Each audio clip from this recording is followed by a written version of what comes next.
Abramos, por favor, primeiramente em Apocalipse, capítulo 1.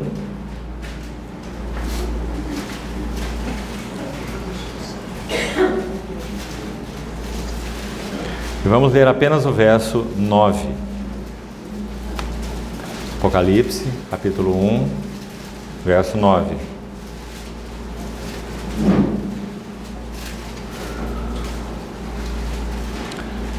Eu, João, irmão vosso e companheiro na tribulação, no reino e na perseverança em Jesus, achei-me na ilha chamada Patmos, por causa da palavra de Deus e do testemunho de Jesus. Vamos destacar essa expressão, por causa do testemunho de Jesus.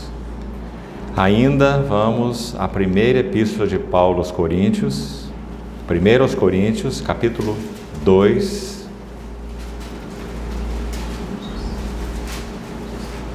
Primeiro aos Coríntios, capítulo 2, verso 1.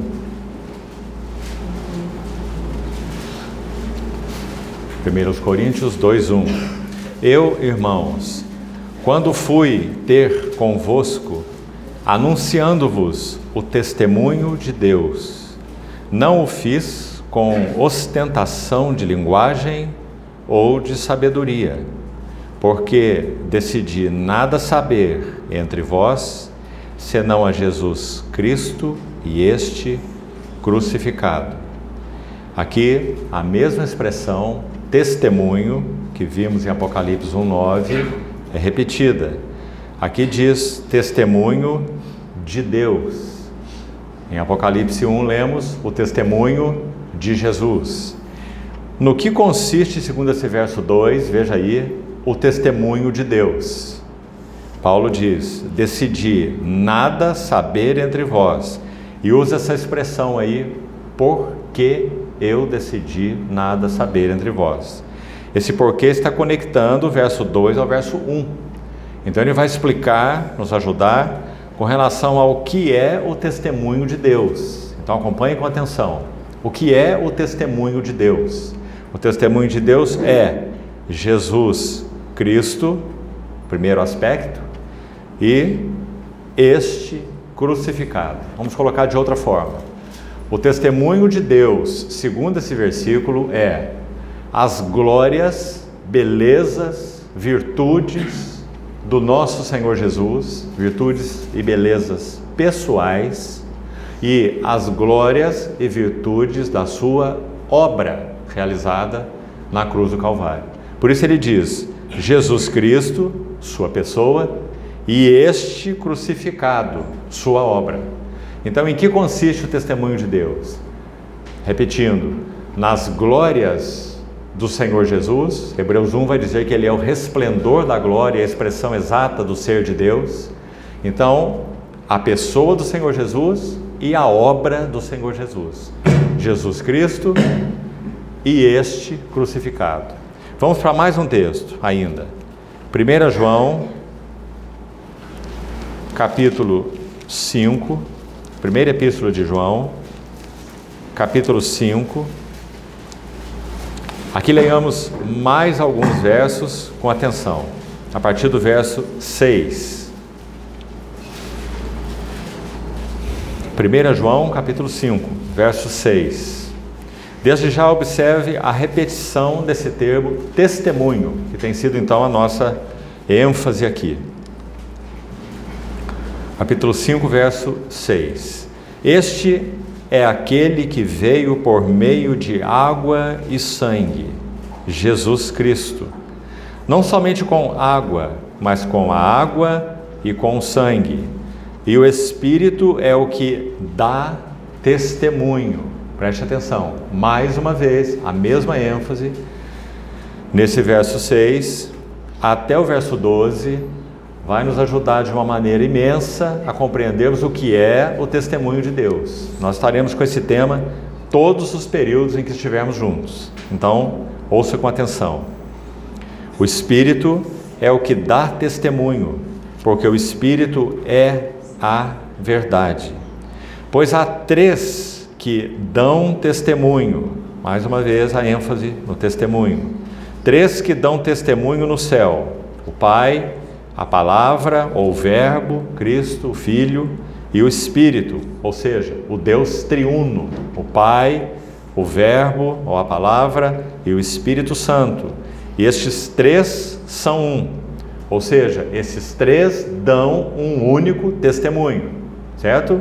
Porque há 3 que dão, não 3 testemunhos, há 3 que dão testemunho, um único testemunho. Outra observação importante para você ir reunindo essas ideias iniciais aí. E ele continua assim, verso 8: e 3 são os que testemunham ou testificam, mais uma vez, na terra: o Espírito, a água e o sangue. E os 3 são unânimes num só propósito.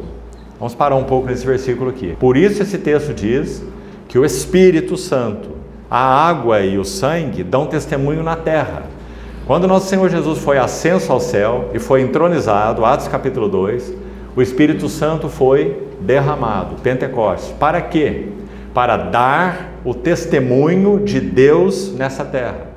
Qual é o testemunho de Deus que o Espírito Santo dá? 1 Coríntios 2, Jesus Cristo e este crucificado. As glórias da pessoa de Jesus e as glórias da obra de Jesus na cruz do Calvário. Então não perca essas ideias. O Espírito, a água e o sangue. Você se lembra que João testifica pessoalmente que ele viu esse verter de água e de sangue? Você se lembra? Ele diz: aquele que isto viu testifica que é verdadeiro, sendo então verdadeiro o seu testemunho. Do seu lado saiu sangue e água. E você vê que João repete isso na sua epístola. O que ele está nos dizendo? Sempre que a Bíblia usa o termo sangue, está ligado à expiação.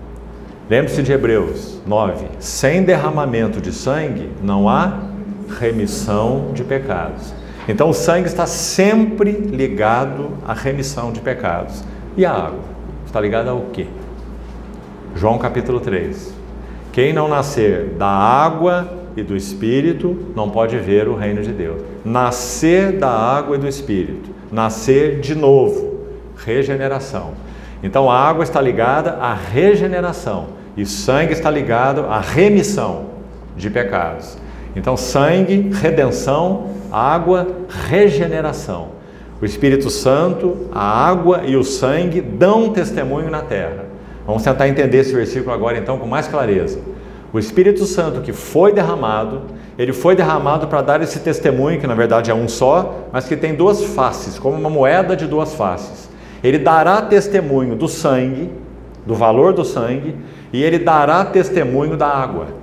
Ou seja, o Espírito Santo é que trará para aqueles que creem, para aqueles que pertencem ao Senhor, o significado, a beleza, a profundidade, a eficácia do precioso sangue que foi derramado nesta terra. Por isso que lemos aí no versículo 8, 3 que dão testemunho na terra. Você está vendo? Porque no céu, o Deus triuno dá um único testemunho a respeito do Filho. Nós vamos ver mais à frente.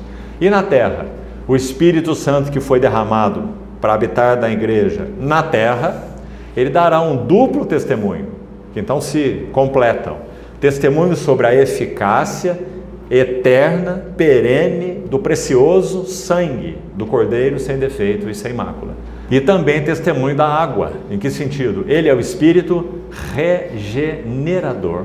Vamos parar aqui um pouquinho nesse versículo, não desmarque esse texto, nós não concluímos, nós vamos até o verso 12, mas olhe rapidamente na sua Bíblia, Tito capítulo 3. Veja por favor. Olha o que é dito aqui, nesse sentido da água, do Espírito que regenera. Tito capítulo 3. Tito está aí logo antes do livro de Hebreus. Tito 3.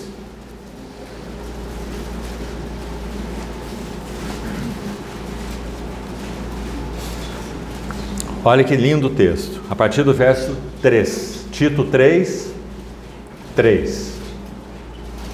Pois nós também, Outrora éramos nécios ou tolos, desobedientes, desgarrados, escravos de toda sorte de paixões e prazeres, vivendo em malícia e inveja, odiosos e odiando-nos uns aos outros.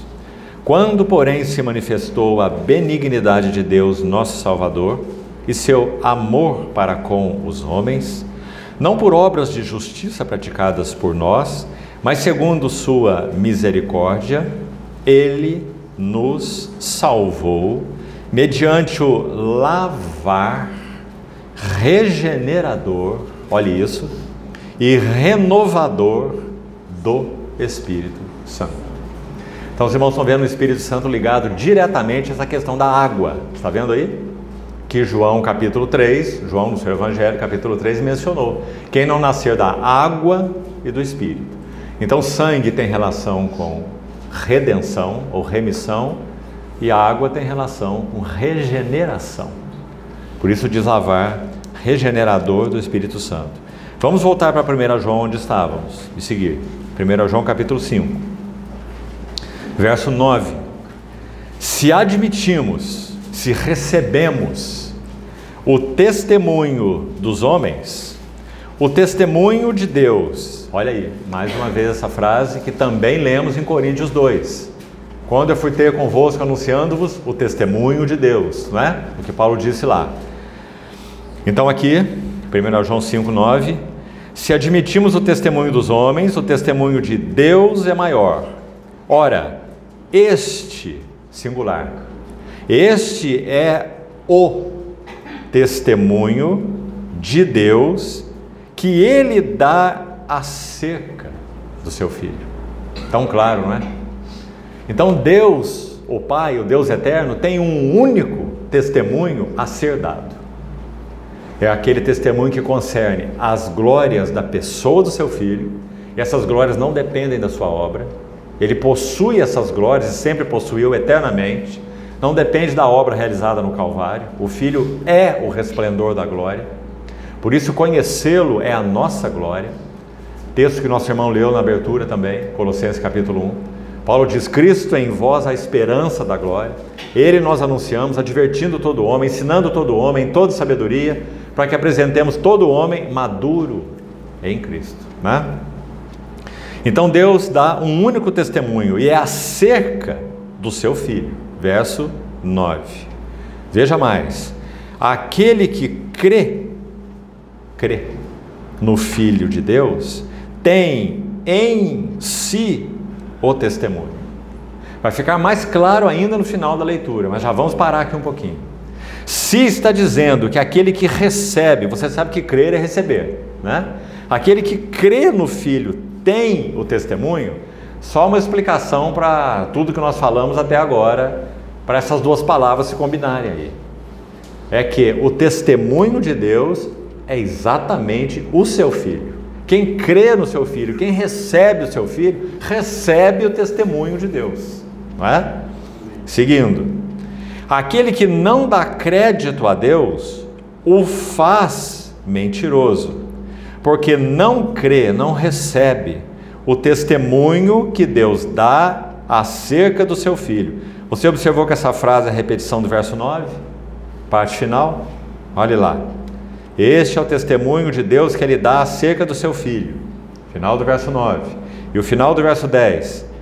O testemunho que Deus dá acerca do seu Filho. E o verso 11. E o testemunho, olhe quantas vezes João usa esse termo testemunho, meus irmãos. E você viu por que então que no livro do Apocalipse ele diz que ele teve o privilégio, a honra, porque é assim que João via, de estar exilado, o último dos apóstolos vivo, João.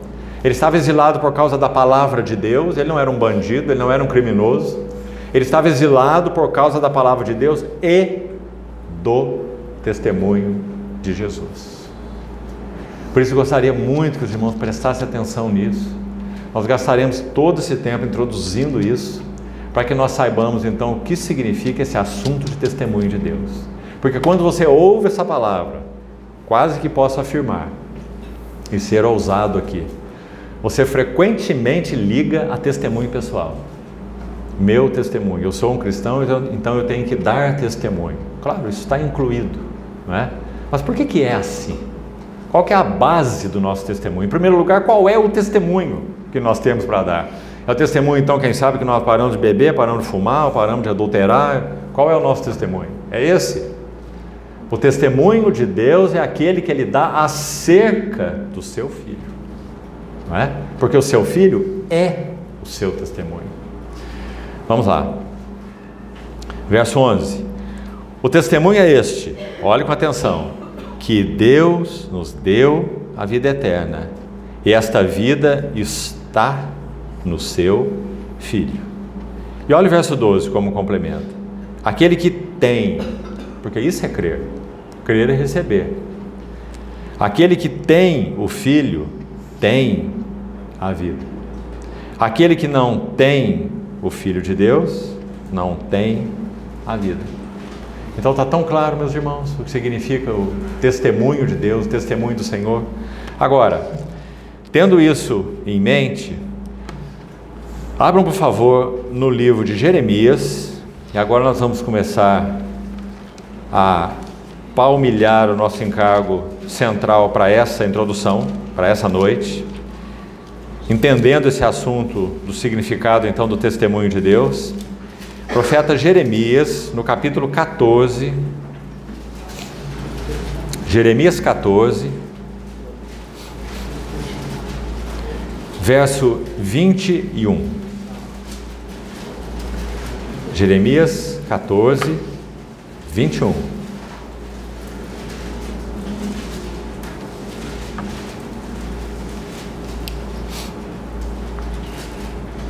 Não nos rejeiteis por amor do teu nome. Uma oração de Jeremias, né, ao Senhor, na época do cativeiro. Não nos rejeiteis por amor do teu nome. Não cubras de opróbrio. Aqui, nós inicialmente destacamos a palavra testemunho. Então agora, destaque por favor aqui essa palavra opróbrio. Não cubras de opróbrio o trono da tua glória. Lembra-te e não anules a tua aliança conosco. Próximo livro, na sequência de Jeremias, são as suas lamentações. Abra ali, por favor. Lamentações, capítulo 5. Lamentações de Jeremias.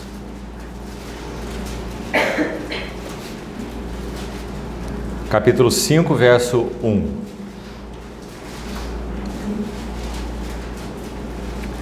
Você lembra que nós acabamos de ler em Jeremias 14, 21? Não cubras de opróbrio o trono da tua glória e lembra-te da tua aliança conosco. Veja o verso 5. Lembra-te, mesmo termo que ele usou lá no capítulo 14, verso 21. Lembra-te, Senhor, do que nos tem sucedido. Considera e olha para o nosso opróbrio. O que significa opróbrio? Opróbrio significa vergonha, significa desgraça, significa aquilo que não confere em nada com aquilo que o Senhor é. Desgraça, vexame, é outro sentido da palavra opróbrio, um vexame, uma vergonha. Olha para a nossa vergonha, o nosso vexame, o nosso opróbrio. Lembra-te, Senhor, do que nos tem sucedido. Considera e olha para o nosso opróbrio. Neemias, mais um texto, por favor, com essa mesma palavra, na mesma época. Neemias viveu a mesma época, a época da restauração do testemunho de Deus em Jerusalém, quando o povo retornava, a terceira leva de cativos. Pequeno número voltou com Neemias. Neemias capítulo 2, verso 17, diz assim: Então lhes disse, esse é Neemias mesmo, que disse àqueles poucos que estavam com ele, logo que ele chegou a Jerusalém e viu os muros destruídos. Neemias capítulo 2, verso 17. Então lhes disse: Estais vendo a miséria em que estamos. Jerusalém está assolada, as suas portas queimadas a fogo. Vinde, pois, reedifiquemos os muros de Jerusalém e deixemos de ser opróbrio. Mais uma vez, essa mesma palavra. Agora, irmãos, o que vamos buscar então fazer nessa noite introdutória é juntarmos essas duas expressões, testemunho e opróbrio. Amanhã, se o Senhor permitir, nós vamos entrar nos aspectos positivos do que significa o testemunho do Senhor. Hoje nós queremos usar o resto do tempo que teremos para dizer qual era a situação do povo, porque isso se aplica imensamente a nós como igreja do Senhor nesses dias que antecedem a vinda do Senhor, aliás, a iminente vinda do nosso Senhor Jesus. O Senhor realmente está às portas. Nesses dias da iminência de sua vinda, muito nos interessa quais são as características da igreja que tocam o seu coração no sentido desse termo opróbrio, ou vexame, ou vergonha, ou a perda do testemunho do Senhor, para que nós examinemos nossas vidas, meus irmãos, e não apenas no sentido pessoal. Talvez nesses dias nossa maior ênfase será no sentido coletivo, nos examinarmos como Assembleia, se aquilo que temos sido, aquilo que temos feito, aquilo que toca nossas vidas, serviço uns aos outros, relacionamentos, eles têm sido um reflexo e um testemunho coletivo das belezas do nosso Senhor Jesus ou não. Isso muito nos interessa. Por quê? Porque a glória do nosso Senhor Jesus foi depositada nesse vaso terreno chamado igreja. Por isso que Paulo diz, Cristo formado em vós é a esperança da glória. Então, vamos andar um pouco nesse triste terreno, temos que fazer isso, mas de muito proveito, porque expõe o nosso coração nesse assunto da perda ou do fracasso do testemunho do nosso Senhor Jesus. No livro mesmo de Jeremias, voltemos lá por favor, está aí logo atrás do texto que lemos em Lamentações, volte lá por favor. Vamos ver quais seriam as marcas, as evidências desse opróbrio. E vamos pedir ao Senhor que nos ajude aqui com relação a esses importantes textos que vamos ler. Por que Jeremias orou ao Senhor, como vimos no capítulo 14, dizendo que o Senhor se lembrasse da aliança que ele tinha com o seu povo? Irmãos, isso é tão precioso aos nossos corações, sabe por quê? O Senhor colocou o seu nome sobre o seu povo. Paulo, quando escreve a Timóteo, ele diz assim, ainda que sejamos infiéis, ele permanece fiel, porque não pode negar-se a si mesmo. Mas a pergunta para nós é, ainda que Deus permaneça fiel, se nós formos infiéis, então há algo que nós perderemos? Qual é a resposta para essa pergunta? Sim. Porque nesse mesmo contexto, vamos abrir lá só para ganharmos tempo, esse texto de Timóteo que eu estou citando, Paulo diz assim, se perseverarmos, com ele reinaremos. Você vê o se ali, não é? E ele diz, e se formos infiéis, isso não vai mudar o caráter de Deus, porque ele permanece fiel, porque ele não pode negar-se a si mesmo. Mas nós o que perderemos? Nós perderemos aquilo que concerne ao testemunho de Deus sobre o seu vaso coletivo, que é a igreja. Isso perderemos. Ou não? Claro que sim. Então, 4 pelo menos características queria citar para os irmãos, para nos examinarmos diante do Senhor. Veja como Jeremias coloca isso. Capítulo 25. Para entendermos bem o contexto, vamos ler desde o verso 6. Acompanhe, por favor. Jeremias 25, a partir do verso 6.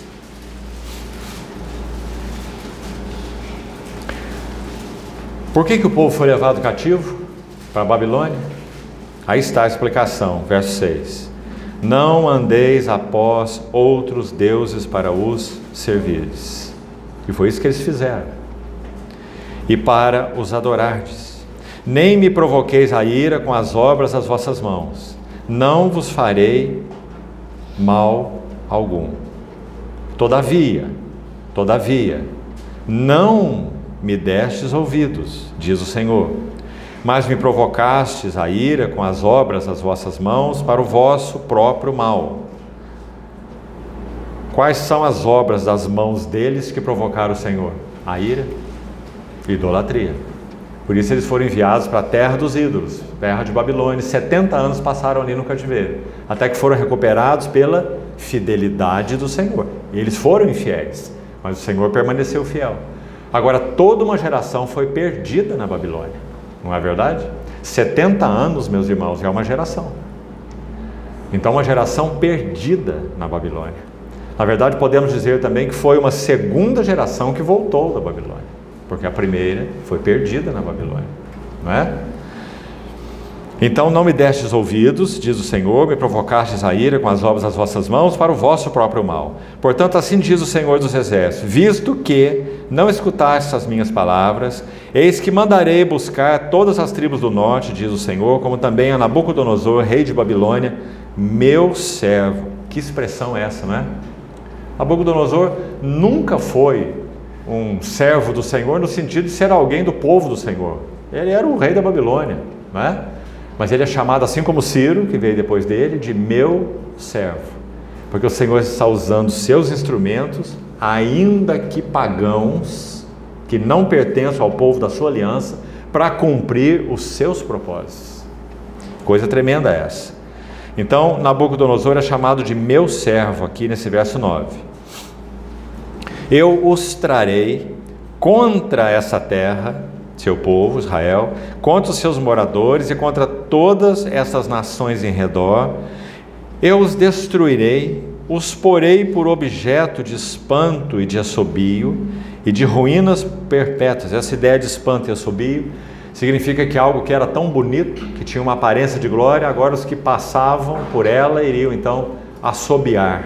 É um sentido de lamento, de espanto, de assombro, porque aquilo que era tão lindo agora está numa condição tão degradada. Então, espanto e assobio, ruínas perpétuas. Agora, por favor, com atenção aí. Farei cessar entre eles, o povo do Senhor. Vamos devagar aqui. Primeiro, a voz de folguedo e de alegria. Número 1. Meus irmãos, alegria não é um sentimento. Alegria é uma pessoa. Nosso Senhor Jesus é a única alegria com A maiúsculo. Ele é a fonte de toda alegria. Quando Paulo escreveu aos Filipenses, meus irmãos, ele estava preso naquela prisão domiciliar em Roma e escreve a carta para os Filipenses. Qual é a mensagem central da Epístola aos Filipenses? Você sabe, não é? Alegrai-vos sempre no Senhor. Outra vez eu vos digo, alegrai-vos. Ele estava preso naquela prisão domiciliar romana, vigiado por escoltas de soldados que se revezavam, porque ele não podia sair daquela casa. Dali ele escreveu as suas 4 mais profundas epístolas: Filipenses, Filemon, Efésios e Colossenses. Alegrai-vos sempre no Senhor, outra vez vos digo, alegrai-vos. Eu aprendi a viver contente em toda e qualquer situação. É a epístola da alegria. Agora, externamente falando, qual era o motivo que Paulo tinha para se alegrar? Vamos fazer a pergunta para nós. Será que nós nos alegraríamos? Isolado, sem possibilidade nenhuma de relacionamento com a igreja, sem viagens, sem pregação do Evangelho, externamente falando, sem os seus amigos, seus cooperadores. Não é? Alegrai-vos sempre no Senhor. Meus irmãos, a perda da alegria, alegria genuína, alegria em Deus, alegria que é Cristo, é a primeira causa, consequência, aliás, do extravio do coração na relação com o Senhor. farei cessar entre eles a voz de folguedo e de alegria. Precisamos examinar aqui. Não importa a adversidade qualquer, a situação qualquer que nós passamos, como aqueles que pertencem ao Senhor, se nós permanecemos realmente nele, porque ele é a fonte da verdadeira alegria. Mas quando o seu povo se desviou dele, visto que não escutasse minhas palavras, olha aí o verso 8, então farei cessar entre eles a voz de folguedo. Há uma outra tradução possível aqui, muito bonita também, dança. Literalmente esse termo aí significa dança. Dança e alegria. Você se lembra que há um salmo, uma oração do salmista e um agradecimento ao Senhor, na verdade um pedido ao Senhor, que ele olha para o passado, é um agradecimento então ao Senhor. Ele disse assim: transformaste o meu pranto em dança, transformaste o meu pranto em folguedo, diz algumas versões, né? Então aqui o contrário, aqui ele transformou o folguedo e a alegria em pranto, porque o coração deles se desviou do Senhor. Então a primeira consequência para nos examinarmos: qual tem sido a fonte de nossa alegria? Porque se a fonte de nossa alegria é o Senhor, então é uma fonte intocável por qualquer circunstância, por qualquer pessoa. É intocável por qualquer experiência externa, é intocável por qualquer adversidade. Por isso Paulo diz: eu aprendi a viver contente em toda e qualquer situação. Mas esse texto de Filipenses, amados irmãos, que estamos citando, talvez, me parece, a palavrinha aí nesse versículo mais importante é o aprendi, é a primeira. Porque não é uma coisa automática para nós na nossa vida cristã. Nós não poderíamos dizer assim: um dia o Senhor me encontrou, foi um dia tão especial para mim, e naquele dia a alegria foi colocada em meu coração. Amém, sei que isso foi verdade para todos nós que realmente encontraram o Senhor. Mas a questão seguinte é: será que essa fonte de alegria se instalou aí de uma maneira permanente e foi intocável em nossa experiência? Aí acho que nós temos que dizer não, não é?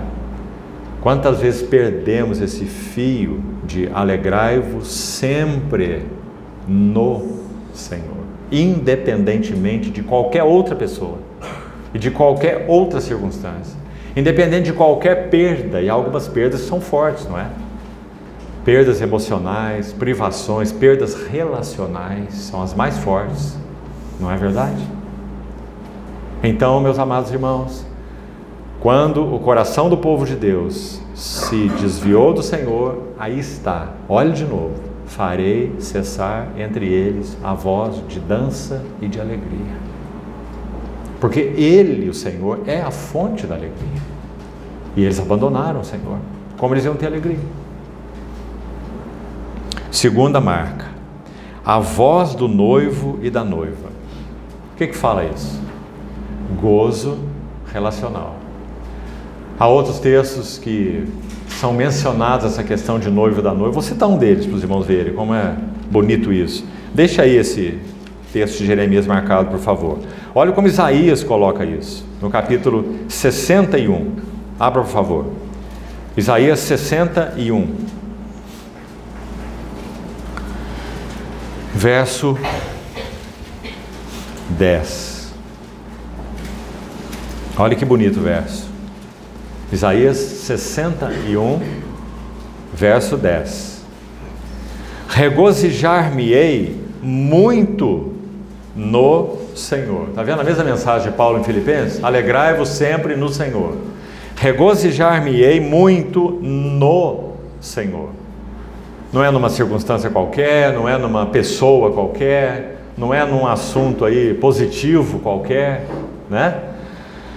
A minha alma se alegra, olha aí, no meu Deus, porque Ele me cobriu de vestes de salvação e me envolveu com um manto de justiça.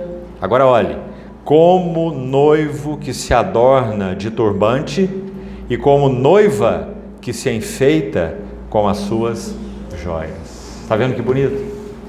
Então, quando lá em Jeremias 25 diz que o Senhor faria cessar entre eles a voz de dança, folguedo e alegria, número 1, faria cessar também a voz do noivo e da noiva, ele está apontando diretamente para o gozo relacional. Meus irmãos, que lição tremenda para nós. Vamos colocar assim: não poderemos ter verdadeiro gozo na nossa relação uns com os outros se a nossa relação primária com o Senhor for abandonada. Não escutaste as minhas palavras, voltaram-se para ídolos, aí o Senhor os enviou para a terra dos ídolos. Então farei cessar a dança, farei cessar a alegria, farei cessar o gozo das relações de vocês, a voz do noivo e da noiva. Então esse versículo de Isaías nos ajuda tanto, né? Porque mostra o que isso significa.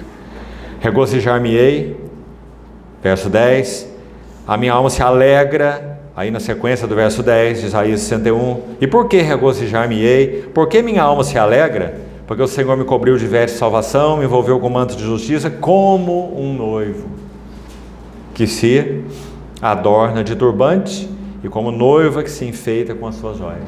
Então o Senhor está comparando essa relação dele com o seu povo com a relação do noivo com a noiva. Tão claro. Então quando ele diz farei cessar, não há nenhuma possibilidade de nós termos uma relação bonita, de serviço uns aos outros, de gozo relacional, se o nosso coração não mantiver essa relação primária com o Senhor. Se nós estabelecermos ídolos em nossos corações. Então essa é a segunda marca lá de Jeremias 25. Ainda há mais duas. Vamos lá, voltar para lá. A próxima diz assim, Jeremias 25, novamente, verso 10. Abra, por favor. O que mais o Senhor faria cessar? O som das mós. Irmão, sabe que a palavra de Deus realmente é um livro maravilhoso e impressionante? Talvez você já tenha lido esse versículo, mas passar despercebido e passar rapidamente pela palavra de Deus é uma das piores coisas que fazemos, sem entender o que o Senhor está querendo nos dizer. O que significa o Senhor fazer cessar o som das mós? Qual é o sentido disso? Em primeiro lugar, o que é uma mó? Você sabe o que é uma mó? É uma pedra de moinho. E na verdade um moinho, ele moe com duas pedras. A grande maioria, duas pedras. Uma pedra maior e uma pedra menor. Pedra de cima, pedra de baixo. Especialmente nos tempos bíblicos, nos tempos do Velho Testamento, assim era, duas pedras. Deixa eu mostrar para você, para entender o que significa esse fazer cessar o som das mós. Abra, por favor, no livro de Deuteronômio. Essa figura é tão bonita que precisa ficar mais claro para nós, e aplicada principalmente para nossas vidas e relações com o Senhor e uns com os outros. Farei cessar o som das mós. O que isso significa? Deuteronômio 24, há uma legislação de caráter humanitário, a bondade de Deus com o povo da sua aliança, né? O povo de Israel. Olha o que ele diz. Vamos ler o verso 5 também para nos ajudar um pouco no contexto. Deuteronômio 24, verso 5. Homem recém-casado não sairá à guerra, nem se lhe imporá qualquer encargo. Por 1 ano ficará livre em sua casa e promoverá felicidade à mulher que tomou. Coisa tão simples, né? Tão bonita, o Senhor se preocupando com a relação íntima do seu povo. Não sei se você já pensou nesse versículo, por que um homem casado não podia sair à guerra? Sabe o que me parece? Ele já teria guerra o suficiente dentro de casa. Então ele teria que ficar 1 ano dedicado a essa guerra que ele teria dentro de casa, não é? Combater as batalhas que ele teria dentro de casa, principalmente no primeiro ano, não é? Então, são leis de caráter humanitário, o Senhor cuidando do seu povo. E olha a próxima no verso 6, é a que nos interessa, olha aí. Não se tomarão em penhor as mós ambas, olha isso, nem apenas a de cima, pois se penhoraria assim, o que? Diz aí? A própria vida. Por quê? Porque as pedras de mó, então, serviam para fazer o quê, meus irmãos? Moer grãos. E dos grãos eles fariam o alimento, a cevada, o trigo, não é? Fariam o pão. Então, se uma especialmente a de cima, como diz aí, ela fosse penhorada, essa pessoa morreria de fome, não é? Ou ela ia pegar o trigo lá no campo e ia comer o grão. Impossível, não é? Então, você está vendo o que significa aí, farei cessar o som das mós? O Senhor está dizendo o que então para o seu povo?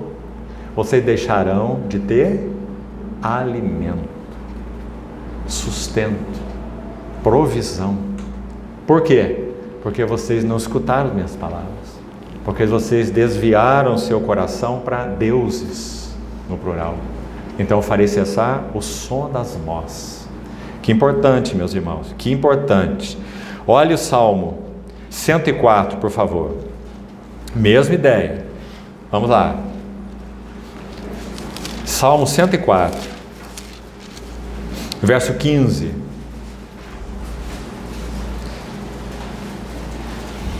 Farei cessar o som das mós. Deixariam de ter alimento, vida, né? Para usar o termo de Deuteronômio. Se essa pedra, especialmente a de cima, for penhorada, com isso se penhoraria a própria vida, não é? Então essas mós aí estão falando do suprimento de vida, certo? E olha o que diz o Salmo 104, 15. É um salmo sobre os cuidados de Deus com o seu povo. Então diz assim: o vinho que alegra o coração do homem, o azeite que lhe dá brilho ao rosto, e o pão, fruto das mós, não é isso? Como vimos, o pão que lhe sustém as forças. Então, se essa relação primária com o nosso Senhor, de alguma maneira, ela é afetada, ela é perdida, seja individualmente, seja coletivamente, então farei cessar a provisão de vigor, forças, para usar o termo desse verso aí. Pão que lhe sustém as forças. Farei cessar o som das mós, sem alimento, sem vigor, sem força. Será que, meus amados irmãos, no sentido geral, responda essa pergunta diante do Senhor, você mesmo. Será que no sentido mais amplo do cristianismo, vamos pensar no cristianismo, aqueles que professam o nome do Senhor, seja onde estiverem e que contexto estiverem, será que essa linguagem não se aplica diretamente a nós, como povo do Senhor, como cristianismo em geral? Será que o povo do Senhor na terra hoje tem sido vigoroso e forte no testemunho do Senhor? Me parece que não, meus amados irmãos. E por quê? Não escutastes as minhas palavras. Trocando, Jeremias mesmo, Jeremias é um profeta impressionante, nessa nota específica do abandono do Senhor. No capítulo 2 de Jeremias, um dos mais lindos de toda a Bíblia, ele vai dizer assim, é um cântico de amor, meus irmãos, de Deus com o seu povo da aliança, sofrendo por eles, porque eles estavam abandonando o Senhor. O Senhor não os estava abandonando, eles estavam abandonando o Senhor. Então ele vai dizer assim, lembro-me de ti. Olha o lembro aí, que Jeremias orou lá no capítulo 14 que lemos, né? Senhor, lembra-te de nós, não anules a tua aliança conosco. Olha para o nosso opróbrio, não nos cubras de opróbrio, de vergonha, de vexame. Não foi isso que lemos? Capítulo 2 de Jeremias, ele vai dizer assim, eu me lembro de ti e da tua afeição quando eras jovem. O que o Senhor quer dizer com isso? Quando eras jovem. Ele quer dizer, quando eu tirei vocês lá do Egito e a história começou. Porque antes Abraão e Sara era só um casal. Depois Isaac e Rebeca também era só um casal. Depois Jacó, sua esposa e os filhos também eram ali 70 pessoas. Então desceram para o Egito e dali uma grande nação. E o Senhor tira essa nação de escrava, né, do Egito. E aí a história começa. Não é assim? E ele tirou esse povo do Egito com o que mesmo? Para nos lembrarmos? Com sangue nas portas. Não é? Então a história de amor começou. Redenção. Passam pelo mar, vão para o deserto, o Senhor tratando com eles, né? Então ele diz, eu me lembro de ti, da tua afeição quando eras jovem. e do teu amor quando eras noiva. Olha a linguagem. Estou citando Jeremias 2. Não vá dormir hoje sem ler esse capítulo, por favor. Leia Jeremias capítulo 2, todo o capítulo. E ele segue assim: e de como me seguias no deserto. Me seguias no deserto, numa terra em que não se semeia. Então Israel era consagrado ao Senhor. O Senhor está olhando os fatos passados, né? Com a sua memória de amor, e está usando Jeremias para falar o que ele sente pelo seu povo, que o abandonava. Ele se refere ao povo em geral e aos sacerdotes em particular. Quando você ler o capítulo 2, você vai ver e vai ficar impressionado. Ele vai dizer assim, que o seu povo o abandonou e não perguntou: onde está o Senhor? E agora ele vai especificamente para os sacerdotes. Sabe quem eram os sacerdotes? Eram aqueles que tinham a responsabilidade de ensinar a palavra de Deus para o povo de Deus. Não é apenas de oferecer sacrifício. Os sacerdotes eram os mestres do Antigo Testamento. Eles que eram responsáveis por ensinar a palavra do Senhor. Não eram os profetas. Os profetas eram como trombetas de Deus para chamar o povo ao arrependimento, de volta para Deus. Sempre foram, todos os profetas.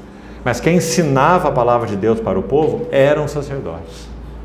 Então em Jeremias 2, o Senhor vai dizer: os teus sacerdotes não perguntaram: onde está o Senhor? Ou seja, o povo em geral e os mestres do povo, todos abandonaram o Senhor. Seguiram sacrificando os animais, seguiram com as festas, seguiram com as luas novas, seguiram com os sábados, como vai dizer Isaías, né? Mas o coração deles estava longe do Senhor. Então ele diz, eles não perguntaram onde está o Senhor. Isso agrada ao Senhor, isso é do Senhor, isso satisfaz o Senhor. Irmãos, essa é a grande pergunta para a nossa história com o Senhor. Não é assim? As perguntas que normalmente fazemos são erradas. Nós perguntamos assim: isso é lícito ou não é lícito?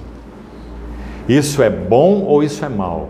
Não é que essas perguntas são equivocadas, mas elas não são suficientes. Compreende? Porque há muita coisa lícita que não é agradável ao Senhor. Ou seja, não é a vontade dele para nós naquele aspecto específico. É lícito que nós compremos um carro novo? Por que não, se nós temos dinheiro no banco? Não é? Mas a pergunta não é se é lícito ou se não é lícito. A pergunta é: Senhor, é o teu desejo? Te satisfaz? Condiz com o teu testemunho? Você já deve ter ouvido falar em Watchman Nee, não é? Aquele cooperador, obreiro do Senhor na China. Um dos seus biógrafos vai nos dizer que ele aprendeu diante do Senhor a perguntar ao Senhor qual sapato ele deveria comprar. Sabe por quê? Porque há alguns sapatos que chamam mais atenção para eles do que para a própria pessoa que está usando. Não é? Ou não é verdade? É verdade. Porque são aqueles assim especialíssimos, né? Que quem usa está trazendo glória para ele. Não é que não possa usar, é lícito, né? Mas a pergunta prévia é: Senhor, o Senhor quer que eu tenha esse sapato? Então essa é a pergunta que quase nunca fazemos, né? Nossa questão é: tenho dinheiro, posso comprar, Deus tem me abençoado? Não é assim?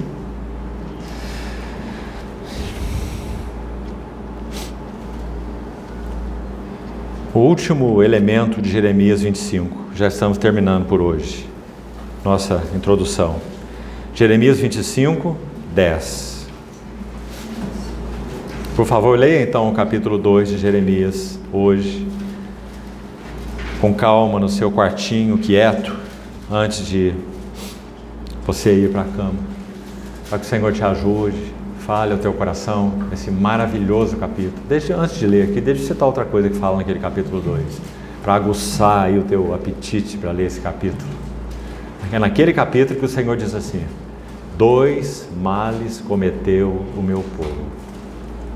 A mim me deixaram, o manancial de águas vivas. E cavaram para si cisternas rotas, que não retêm as águas. O manancial de águas vivas é ele. Agora, quais são as cisternas rotas? Segundo Jeremias 2, são os ídolos. Tudo aquilo que ocupava o coração deles e que não era o Senhor, né? Então isso também está lá no mesmo capítulo 2, um capítulo maravilhoso, porque é um capítulo de amor. É um capítulo de amor para com o povo que havia abandonado o Senhor. A última marca, então, de Jeremias 25:10. Vamos repetir as que já citamos, apenas mencionando. Primeira, farei cessar entre eles a voz de folguedo de alegria. Está aí no verso 10. Segunda, a voz do noivo e da noiva. Gozo relacional. Não perca isso. Terceiro, o som das mós. Ou seja, vigor, força, como já vimos, né? É o sentido de mós aqui. E por último, quarto aspecto, o Senhor também faria cessar o quê? Esse último aí? A luz do candeeiro. Meus irmãos, aqui nós teríamos assunto para uma conferência. O que é cessar, o que é o candeeiro, e o que é a luz do candeeiro, e o que é fazer cessar a luz do candeeiro. Lembra de Apocalipse capítulo 7? Os 7 candeeiros, as 7 igrejas. Lembra? Lembra que o Senhor requeria para cada uma das 7 igrejas? Você se lembra? Então quando ele diz, farei cessar a luz do candeeiro, ele está dizendo claramente, o meu testemunho. É isso que candeeiro diz. O meu testemunho entre vocês acabará. Farei cessar a luz do candeeiro. Deixe-me lembrar algo que você também conhece, tão bonito e tão importante, a história de Samuel. Quando o Senhor levanta Samuel, o sacerdócio de Eli degradado, seus filhos degradados, né? Ele levanta Samuel ainda jovem, e é dito no capítulo 3 de 1 Samuel, que então, antes que a luz do candeeiro se apagasse, ele então chama Samuel. Samuel, Samuel, antes que a luz do candeeiro se apagasse. E aqui se refere ao sacerdócio de Eli, aos seus filhos degradados, ao testemunho de Deus sem realidade. Antes que se apagasse, ele chama Samuel. Por quê? Porque, meus irmãos amados, sempre o Senhor preservou um testemunho na terra. Seja no Velho Testamento, seja no Novo Testamento. Aí nós podemos pensar, temos quase 2000 anos de história da igreja, não é assim? Se você conhece um pouquinho dessa história, você sabe que dos 2000, 1000 deles são chamados de Era das Trevas. Século V a século XV, até a pré-reforma. 1000 anos. Aí poderíamos pensar, trevas, né? Trevas absolutas. Na verdade não foi bem assim. Mesmo durante os 1000 anos de profundas trevas, o Senhor manteve os seus remanescentes na terra. Aliás, é por isso que nós estamos aqui. Que coisa maravilhosa é essa, meus amados irmãos. 400 anos antes da reforma, por exemplo, então estamos falando de século XII aqui, já havia um grupo de irmãos que estava ensinando justificação pela graça por meio da fé.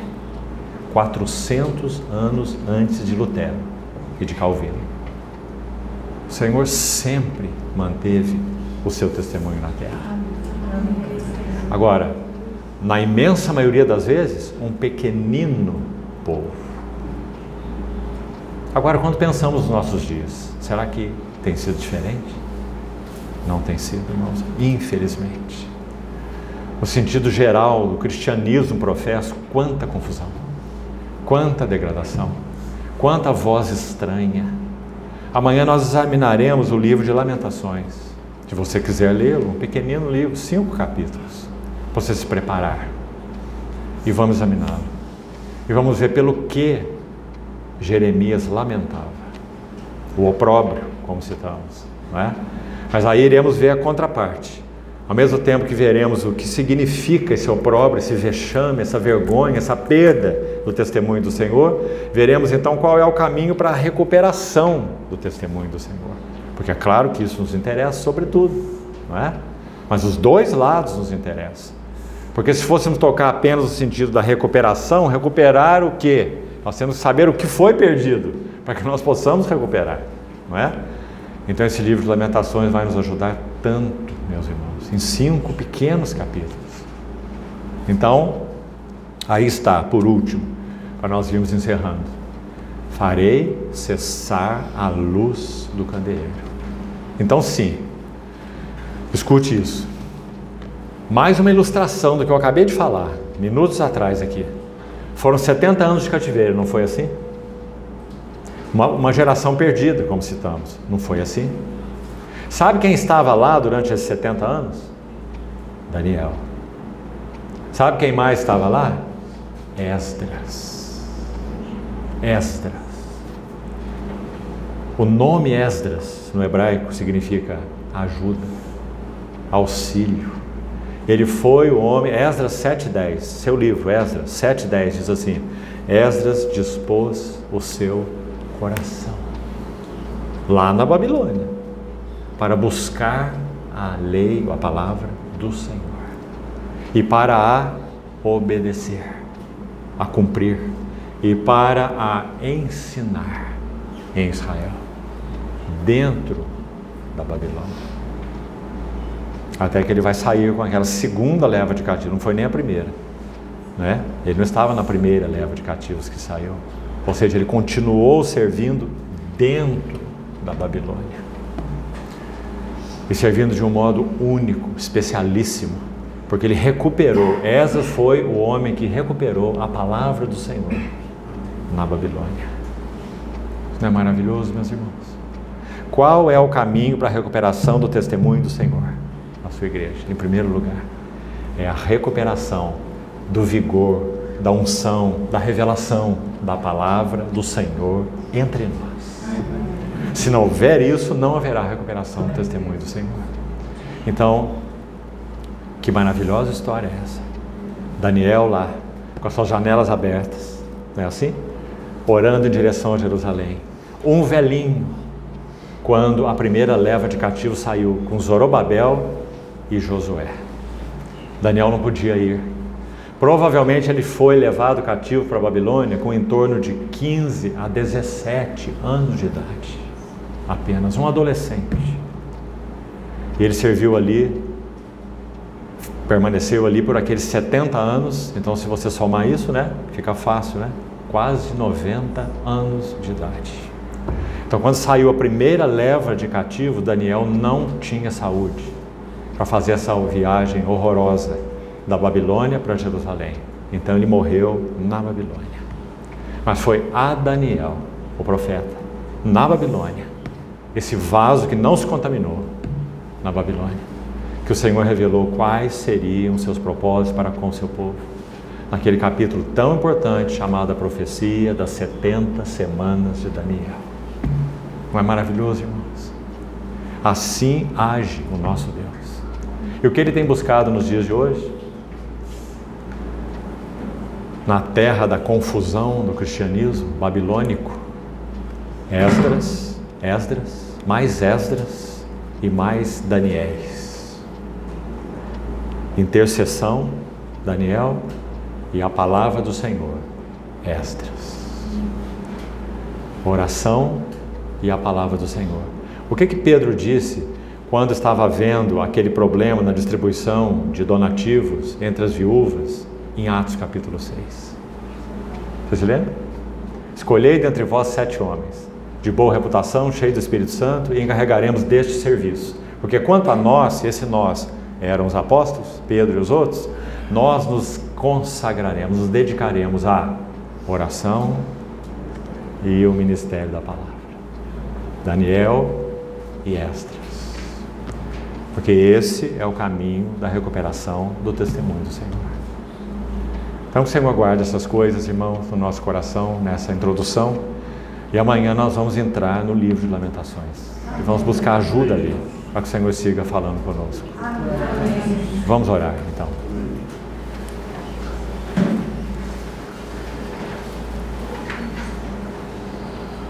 Senhor, confiamos as Tuas palavras lidas e compartilhadas nessa noite às mãos do Senhor mesmo, para que o Senhor faça uso delas conforme lhe aprouver. Mantém, Senhor, Tuas sementes em nosso coração, para que não se perca aquilo que realmente o Senhor quis nos dar. Segue-nos falando, trazendo luz, entendimento. Aplica a Tua palavra nas nossas vidas pessoais, conjugais, relacionais, a vida das Tuas assembleias. Fala conosco, Senhor, de modo íntimo assim, para que realmente nós possamos nos encontrar entre um pequeno remanescente que seja, nesses dias tão difíceis, tão trevosos, tão furiosos. Guarda, Senhor, o nosso coração. E te pedimos ainda que o Senhor continue a levantar entre nós os Esdras e os Daniéis, para que o Senhor cumpra os Teus propósitos. Abra caminho, Senhor, para a recuperação do Teu testemunho nos nossos dias. Queremos ser, Senhor, em toda a nossa limitação, queremos ser Teus cooperadores. Nos ajuda nisso, Senhor. Nós te pedimos, em Teu precioso nome. Amém.